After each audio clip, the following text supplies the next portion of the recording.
Efésios capítulo 6, versículo 10. Nós vamos ler sobre as armaduras de Deus. Diz assim a palavra do Senhor.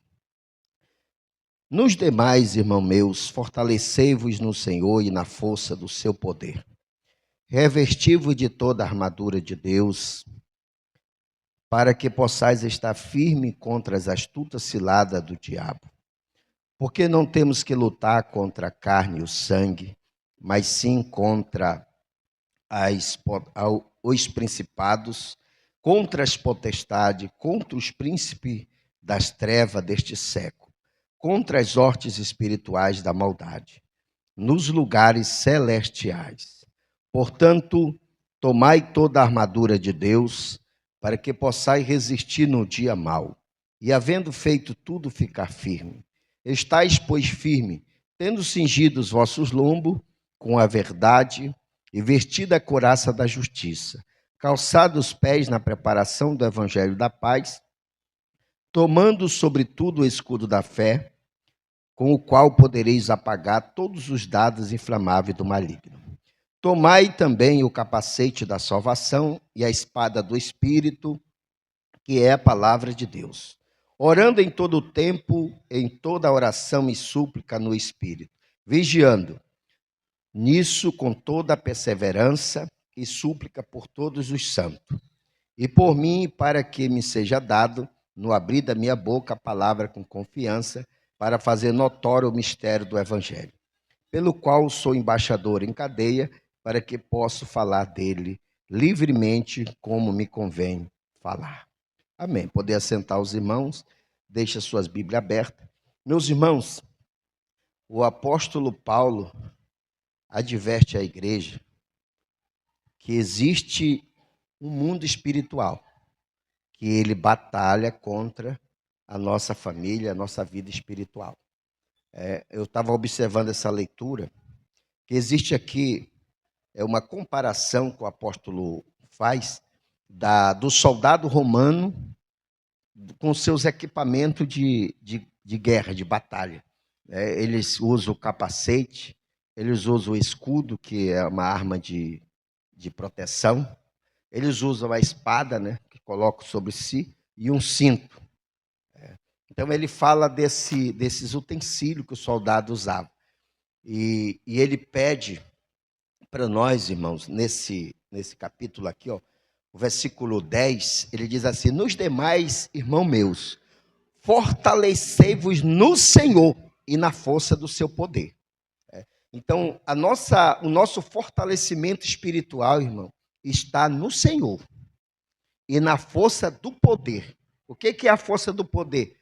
É o Espírito Santo. Quando a gente ora, quando a gente adora, quando a gente sente Ele, você já não é mais a mesma pessoa que chegou naquele ambiente. Você já se torna um soldado revertido de poder para a missão. E o versículo 11, ele diz assim: revesti-vos de toda a armadura de Deus, para que possais estar firme contra as astutas ciladas do diabo. Então, para nós vencer o ataque do inimigo, ou o contra-ataque, nós precisamos fazer aqui duas coisas.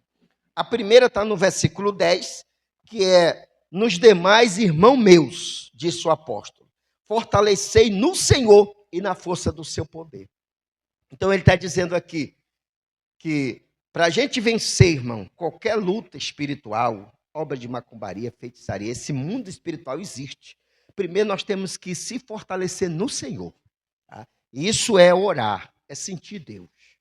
E terceiro segundo está no versículo 11, revesti-vos de todas as armaduras de Deus. Aí essas armaduras aqui de Deus, ele fala uma comparação do soldado romano, que começa aqui no versículo 13,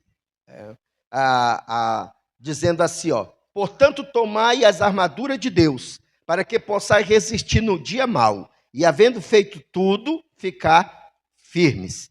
Estai, pois, firme, tendo cingido o vosso lombo com a verdade. Então, a primeira armadura é a verdade. E vestido da couraça da justiça, que é praticar a justiça. Então, os lombos com a verdade, irmãos, é você andar em sinceridade, ler a Bíblia, praticar a Bíblia. O 15 diz assim: calçados os pés na preparação do evangelho da paz. É você crer no que está escrito nos evangelhos do Senhor, que é poder de Deus para as nossas vidas. O 16, tomando sobretudo o escudo da fé, o qual podereis apagar todos os dados inflamáveis do maligno. Entre todas essas armaduras, eu digo para os irmãos que o escudo da fé, irmão, a fé, ela é muito importante, né? Ela faz nós, irmão, apagar todos os dados inflamáveis do maligno. Por quê? Quais são os dados inflamáveis do maligno?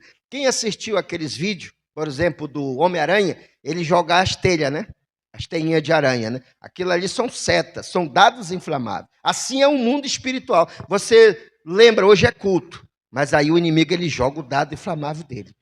Para você se desanimar, para você ficar imotivado, irmão. Então, quando você tem o escudo da fé, você diz assim: olha, ainda que eu estou desanimado aqui, mas eu vou à casa de Deus e eu vou vir de lá animado. Então, quando você chega aqui que começa a orar, como essa oração que nós fizemos, irmão, que o escudo você tem que botar aqui na tua frente, ó, para proteger. Talvez você chegou com a fé abatida, desanimado, está para baixo o escudo. Mas quando você começa a orar, começa a adorar, começa a louvar, você levanta o escudo da fé, irmão. E você sai do culto dizendo assim: em nome de Jesus nós somos mais do que vencedor. Em nome de Jesus eu vou vencer, porque Jesus venceu por mim. E você apaga, irmão, todos os dados inflamáveis do maligno. Então, se revista dessas armaduras, irmão. Tomai também o capacete e a espada do Espírito, que é a palavra de Deus. Tanto o capacete quanto a espada do Espírito, tudo se relaciona com a Bíblia. Quando eu leio, aonde é que eu vou armazenar a informação? Na mente. É o capacete, vai me brindar contra as setas do inimigo. E aí eu vou utilizar a espada do Espírito, irmão, que é a palavra de Deus. Para que serve a espada? Para os soldados romanos, a espada ela tinha duas funções. Era uma para atacar o adversário e a outra para se defender. Quando ele batia, você se defendia. Então a palavra de Deus, irmão, é para você fazer como Jesus fez. O inimigo disse: olha, se tu és o Filho de Deus, transforma esta pedra em pães e come.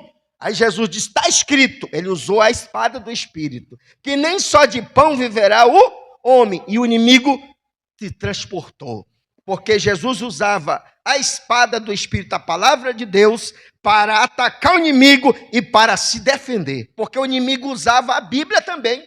Ele disse: olha, está escrito, dará ordem aos teus anjos a teu respeito para te guardar. Então, levanta, vai até o pináculo do templo e te precipita de lá embaixo. Então, ele usou o versículo lá do Salmo 91, o inimigo. Aí Jesus diz também, está escrito, não tentarás o Senhor teu Deus. E aí o inimigo foi, se afastou e a Bíblia diz, chegou os anjos para servir o Senhor. Então vai ter dia, meus irmãos, tudo aquilo que tu leu, tudo aquilo que tu ouviu, tu vai ter que botar em prática. Ela é a espada do Espírito. Tu vai dizer, olha inimigo, eu estou ouvindo vozes estranhas, mas eu conheço a voz do meu pastor, do meu Deus.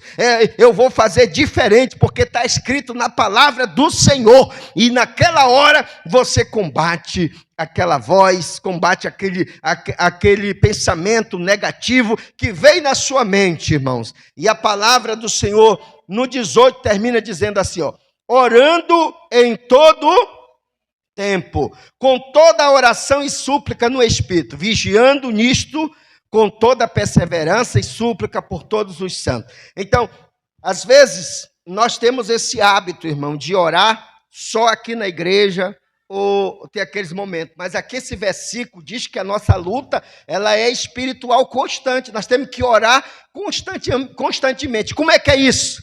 Você vai no carro, você está fazendo as tuas atividades de casa, mas tu está ligado na videira. Você está ligado nos céus, irmão. Você está pedindo a misericórdia do Senhor, orando no Espírito. Não está saindo uma palavra, né? Ninguém está ouvindo, mas a tua mente está orando no Espírito para Deus. Quando a gente atinge essa maturidade, irmão, você ouve a voz de Deus, você tem uma intimidade muito profunda com Deus. Porque o que o inimigo quer é que nós vivemos assim, meus irmãos. Vou fazer a comparação. Nós estamos na igreja, tomo luz aqui, ó.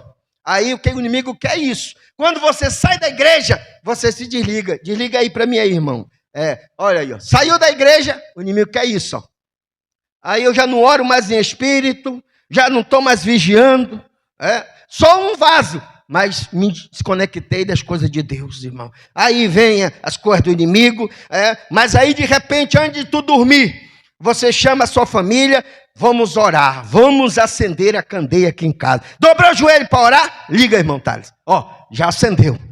Mas só que nós não podemos viver assim, irmão. Nós temos que estar conectados. Por isso que tem um hino da harpa, o 77, que diz assim, guarda o teu contacto com o teu Salvador.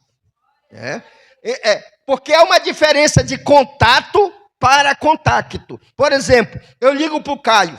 Alô, irmão Caio. Eu entrei em contato com ele. Então, o contato eu vou desligar daqui a pouco. Mas o contacto, ele está em contato 24 horas. Então, o crente não pode andar em contato com Deus. Foi para o culto, falei com Deus, agora me desligo. Não, irmão, tem que estar em contacto. Deus é essa energia aí, poderosa. É o Espírito Santo, a palavra é que dá essa luz na sua vida, que faz você ficar com um semblante melhor, que faz você amar, que faz você perdoar. Essa presença de Deus aqui te ajuda para tudo. Desliga aí, irmão Tálio. Saiu, o ódio se apodera. Porque vem as trevas, meus irmãos. Aí você já não consegue mais perdoar, liberar perdão, mas orou, se envolveu com Deus, chegou a presença do Senhor. Então, a minha palavra é essa para nós, irmão. Vamos andar em contato, irmão. Porque quando a gente anda em contato, o inimigo perde. Quando a gente anda só em contato, o inimigo ganha espaço. Algumas áreas são vulneráveis nas nossas vidas, meus irmãos.